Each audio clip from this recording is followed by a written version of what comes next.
Hey everyone, welcome back to another explainer. Today, we're setting the scene in July of 1917. World War I is, raging across the globe right now.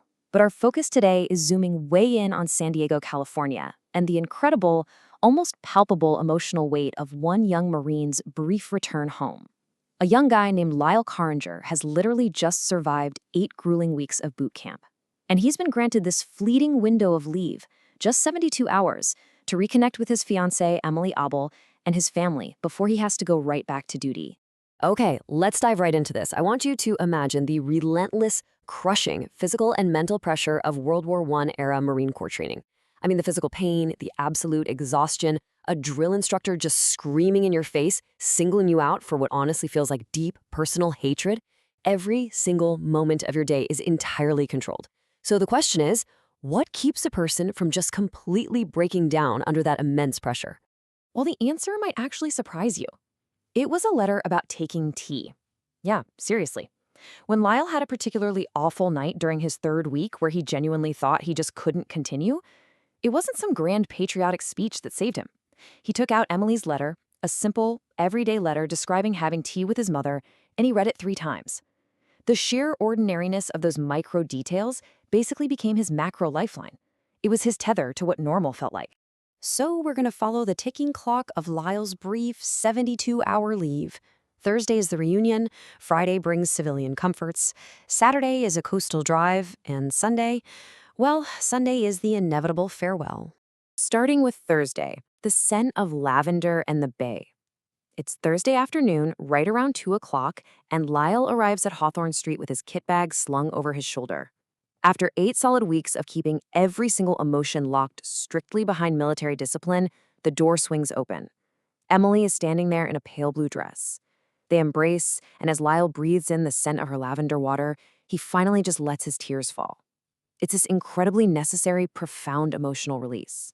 A bit later that afternoon, they take a walk down to the bay. And man, think about the whiplash here.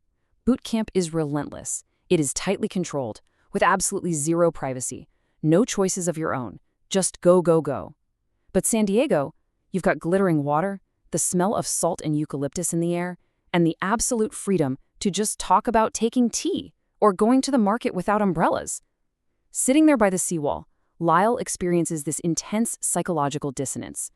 He actually tells Emily he wasn't sure he even understood what freedom meant until he didn't have any left. This quote perfectly captures the tension between his two worlds. He says, "I had a night when I genuinely thought I couldn't continue. I took out your last letter and read it 3 times." I really want you to think about that for a second. What ordinary, everyday things anchor you during your own difficult or dark moments? For Lyle, it was literally Emily's stories about difficult customers returning gloves at the department store. Those mundane details are what kept the world real for him. But hey, Emily isn't the only one eagerly waiting for him. Let's quickly meet the 30th Street Welcoming Committee.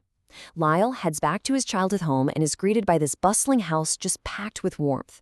His mother, Della, practically sprints down the steps to catch him. His father, Austin, gives him this rough, tight embrace that says everything the man won't actually put into words.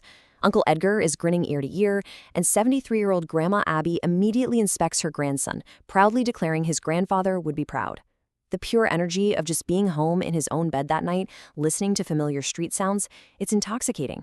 Which brings us to Friday. White linens, and a future decided. Friday starts out with Lyle visiting his old co-workers at Marston's department store, where Emily also works. Everyone's clapping him on the shoulder, treating him like a returning hero. But the real shift happens that evening as they transition from the busy retail store to an evening of glowing, extreme luxury. He takes Emily to the Alhambra Cafe in Balboa Park, and this place provides a complete sensory return to civilization.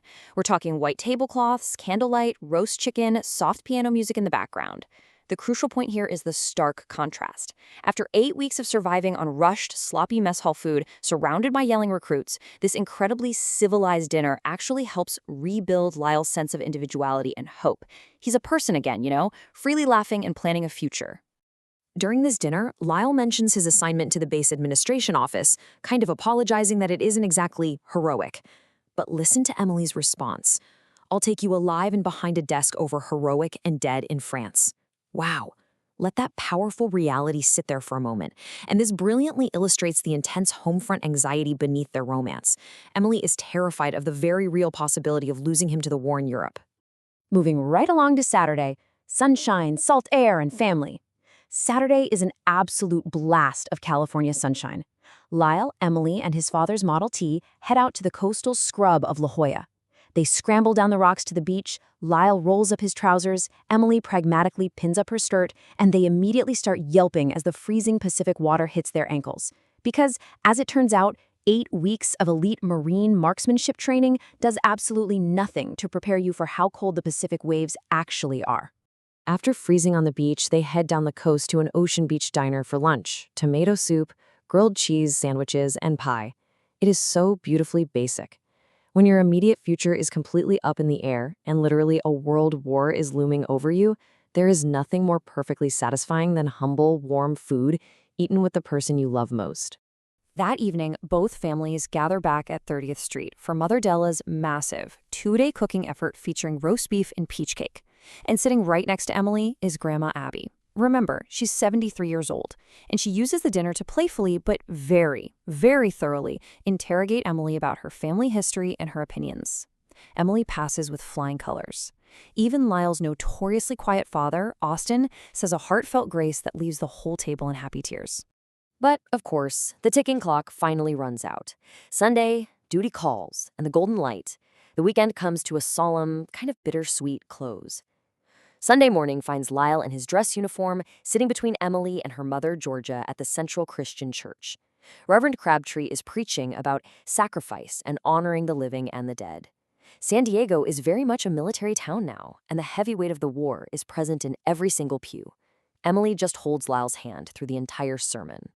Then come the heavy, unavoidable steps. Step 1, pack the kit bag. Step 2, eat George's incredible Sunday roast pork dinner and bread pudding, knowing full well it's the last home-cooked meal for a long while. Step 3, walk to the trolley stop.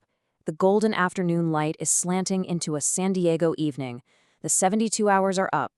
Lyle and Emily stand on the path. He kisses her the way a man kisses the woman he fully intends to marry. She tells him to go be a Marine and to write her tomorrow. As he boards that trolley back to Balboa Park, Lyle realizes something incredible. He isn't the same man who reported for duty 8 weeks ago. He is returning to duty armed with the absolute certainty of love. The memory of these 72 ordinary, beautiful hours is going to sustain him through whatever dangerous, uncertain future awaits in World War I. So, as we wrap up this explainer, I want to leave you with a final, lingering question to ponder.